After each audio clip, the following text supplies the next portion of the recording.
Hello my dear friends, you're in the Military Summary channel, and today we will discuss the situation in Ukraine on the 22nd of January of 2024.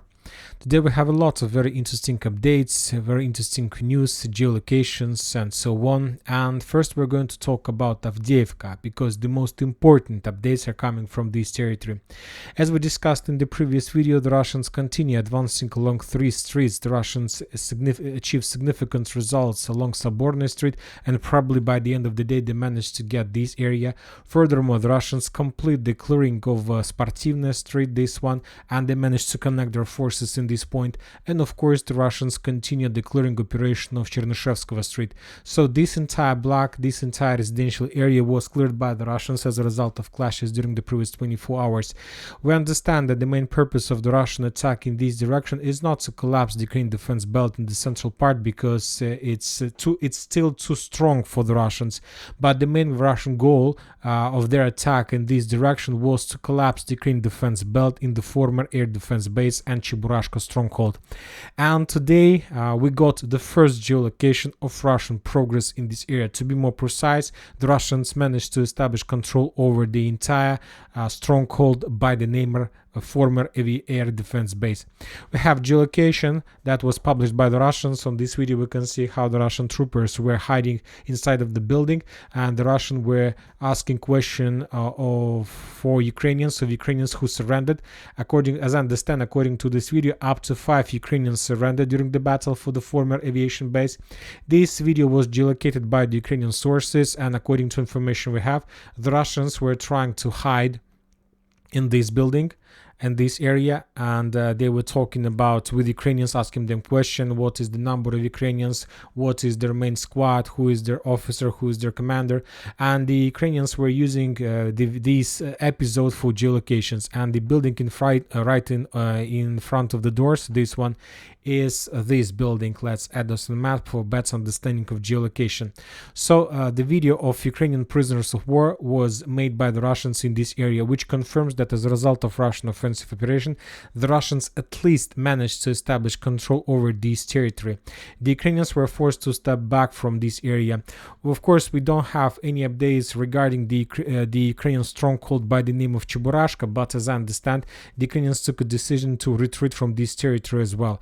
And the next, let's say, area where the Ukrainians were heading is, of course, the 9th quarter or the Kimik block, Kimik settlement. So the Ukrainians left this territory, which means that within the next 24 or 48 hours we're going to receive more updates from this territory, because now there are no more Ukrainians in this area, and that means that this territory will collapse automatically under the Russian pressure. The only thing the Russians need is to enter this territory and to clear this territory from mines, from maybe some forgotten or rearguard Ukrainian forces or something like this.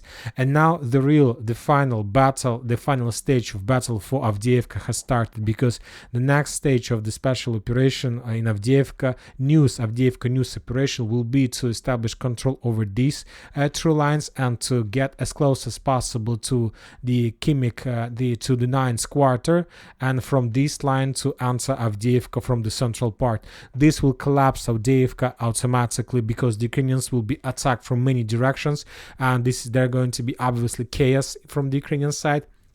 And when talking about the previous 24 hours, also I would like to pay your attention to note that the Ministry of Defense of Russian Federation published probably the heaviest losses from the Ukrainian side. According to them, the Ukrainians during the previous 24 hours lost 1,005 soldiers. So those were the heaviest losses since the beginning of January, and to tell the truth, I don't remember when Ukrainians lost the same or more or less the same number of losses during the previous year. So, and we see that the reality on the ground, the losses and the reality on the ground completely correspond to each other. Furthermore, during the previous 24 hours, we received at least 3 videos from different front lines of surrendered Ukrainian forces. The first one, as we have already discussed, took place in the former air defense base. The second one wasn't geolocated, but according to the Russian sources, on this video we see how the Ukrainian soldiers of separate presidential brigade brigade took a decision to surrender. Now, we are not saying about hundreds of Ukrainians, just let's say 5, 10, 15 soldiers in this area, 5 soldiers there, 10 soldiers there. So the Ukrainians are surrendering with the small groups. They are not surrendering like with entire battalions or something like this, because they don't have possibilities to do this. You know that according to the Russian sources, every single day from 5 till 15 soldiers surrender on this or that direction of the combat in the vicinity of Avdiivka. Furthermore, we got another video with surrendered Ukrainian soldiers somewhere on Ugledar direction. At least according to description to this video, the Russians are saying that they managed to capture significant number of Ukrainians on this area as well. So as we can see, the situation is getting worse and worse for the Ukrainians, at least when talking about Avdiivka direction, to be more precise, about the southern part. But when talking about the northern part, about Stepovo, Petrovska, Berdychi, the Ukrainians still hold this area, and the Russians still haven't managed to penetrate this defense belt. But when talking about rare positions, about Ukrainian, let's say, operational reserves and so on, the Russian sources during the previous 24 hours attacked Ukrainian positions in Pokrovsk and Mirnograd. We have the geolocated video of the process how the Ukrainian let's say services were trying to get the Ukrainians from the ruins, out of the ruins. And according to information we have, according to the Russian sources, as a result of that strike, the Russians managed to destroy the base of 110th Mechanized Brigade in Mirnograd. As a result of that attack, the Ukrainians lost up to 16 soldiers and 20 were missed. So the destiny of the last 20 is still unknown. So we see the Ukrainians are getting more and more losses in Avdiivka, and not just in Avdiivka.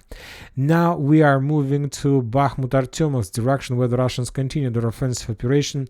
During the previous 24 hours, we got another batch of videos of Lancet strikes against the Ukrainian armored vehicles, tanks, artillery systems, and so on. And once again, I would like to point your attention to the Ministry of Defense report.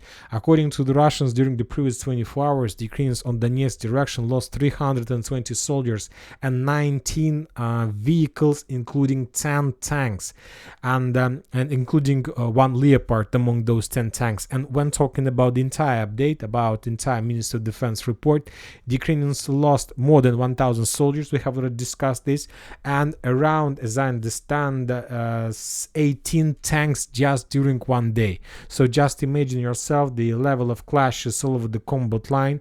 The Ukrainians are having significant losses. They're withdrawing and retreating all over the combat line, starting from Krynki, ending with the Kupiansk and Liman direction.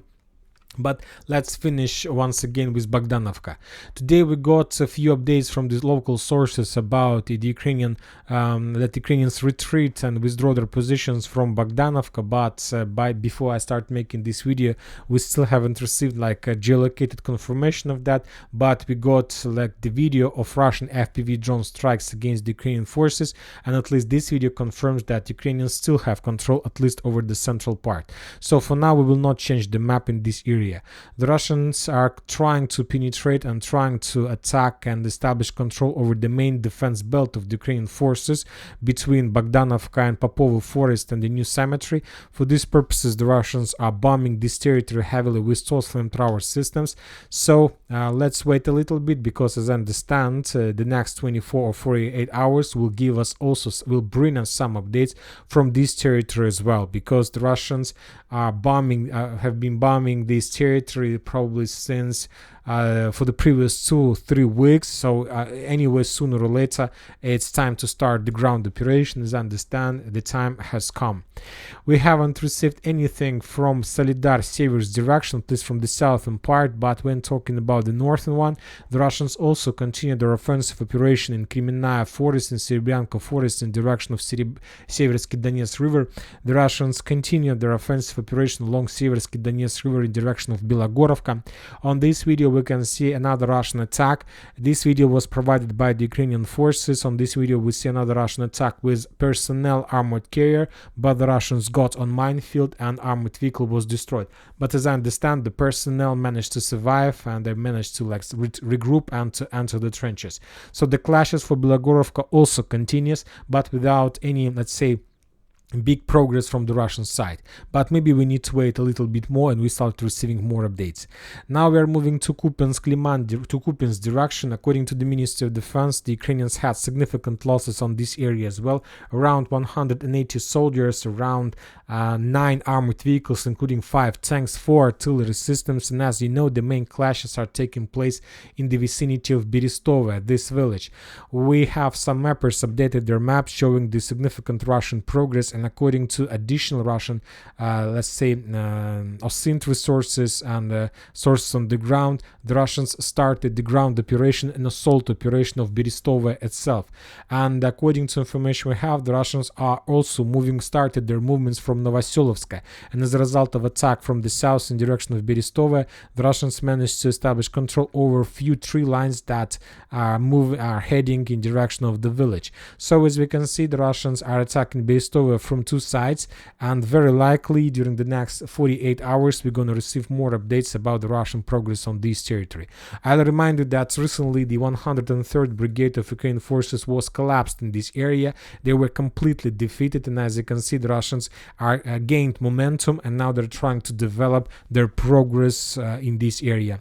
When talking about Sinkovka and this territory, we haven't received anything. The only update I would like to know that right before I start making this video, the sources reported that the Russians entered either Kislovka or Kotlarovka. For now, we don't have enough updates to understand where exactly the Russians have progress, but let's wait. Anyway, it's like also logical development of the situation, because Kislovka, Kotlarovka is almost encircled by the Russians from the north, from the south. It's very likely the Ukrainians took a decision to save the personnel, and they took a decision to retreat and withdraw their positions towards Oskol River. And this is everything about the northern part. Liman we discussed, Bakhmut, Artyom was discussed, Avdiivka discussed, and with the heavy losses, and the South Donetsk we discussed with significant number of surrendered people.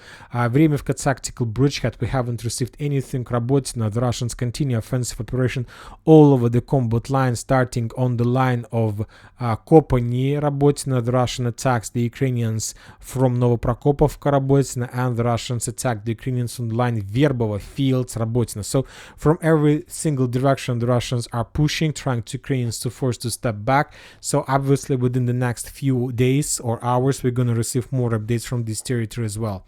When talking about Krynki, we haven't received almost anything from this territory. After the Russians managed to reduce the quantity of Ukrainian soldiers, still probably 50 on this area, the activity in this area was reduced.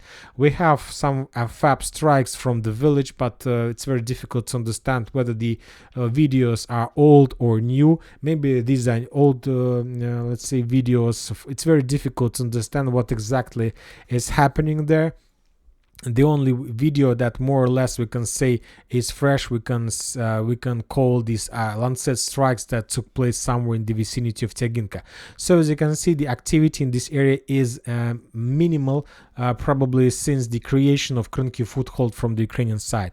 During the previous night, also the Ukrainians tried to attack the Crimea with missiles, with Storm Shadow, with from Odessa, from Kherson, South Ukraine direction, but all missiles were shut down by the Russian air defense. There was lots of Storm Shadows and maybe different types of, but the Russians managed to repel attack. And another interesting updates is about some political events that I just think we also need to discuss. First of all, let's talk about Kiev. According to information we have today, Donald Tusk, the Prime Minister of Poland, arrived in Kiev. He had some meetings and negotiations with Zelensky, and as a result of negotiation process, Tusk promised Ukraine to sign security agreement as well. So this is the fourth country in a row that promised the Ukrainians or signed with the Ukrainians the security agreement. The first one was the United Kingdom, the second was France, but they still haven't signed. Then we had reports about Canada, but Canada also still hasn't signed any agreements. And now we have update about Poland. So at least 4 countries have promised already signed, and this of course some progress from the Ukrainians. And probably because of this visit of Donald Tusk, Zelensky adopted a law and he called some territories of Russian Federation as the history territory of Ukraine, or at least the territories that historically was populated with Ukrainians. And according to Zelensky, Kuban, Rostov, Belgorod, Kursk, and Bryansk are the territories that where we can find Ukrainian population, and this is very important law and very important thing that took place in Ukraine. As you can see, we can this law and this situation can cover a lot of scenarios. And the first and the most simple scenario is that Ukrainians currently have significant problems in Avdiivka. The Ukrainians are losing. They have lost the most powerful and the most important defense belt to the south. Now the days of Avdiivka are numbered. So that's why Zelensky probably tried to cover this negative media situation with some paper where he called some part of Russia that belongs to Ukraine. Maybe this is the first and the most simple explanation of the situation. The second, it's better to understand what kind of territory the Ukrainians are talking about. The green color, if you can see this map, the green is Ukraine itself according to Ukrainian understanding of the situation, and the red territories are the territories that Ukrainians think that these territories are populated with Ukrainians and historically was populated by the Ukrainians. So this is something like territory claims from the Ukrainian side, and as you can see, all these things, the visit of Tusk, the Ukrainian adoption of this law, completely synchronized at the same day. And this is probably the second scenario the Ukrainians are trying and planning to, let's say, not to like excuse, but to create something like the base, a legal base for some further or possible attacks on the territory of Russian Federation, like ground attacks. And of course, we understand that the Ukrainians currently don't have power, they don't have forces, they don't have army, they don't have military aid to start any offensive operation, let's say on the territory of Russia, on the territory that, according to Zelensky, was historically populated by the Ukrainians. But this paper, this document, give the Ukrainians right, let's say, under cover of NATO forces and NATO army on the ground to take control over these territories. So something like this, it's unlikely, the probably the lowest chances scenario, but also it gives some food to understand and to think about. But there are some Western politicals who feel the surface on the ground, let's call it like this, and we are talking about the head of Slovakia, and the Robert Fico today told the Ukrainians that Ukraine must give up territory to end Russian invasion. Slovak Prime Minister Fico, this is his words, and obviously he understands the situation, not just on the ground, but he understands the situation that take place in the Western countries, in Europe, and so on. So two different camps, one European Western countries are saying the Ukrainians to continue war, other are saying Ukrainians to give up and to give up territory to end the war. We'll see what Zelensky is going to do, but as I understand, he's not going to give up. He will continue war with Russia. And that's it for today. Military Summary channel reminds to condemn any violence in the world. Thank you for watching. Subscribe to my channel, put your likes, join my Patreon, and have a good day. Bye bye.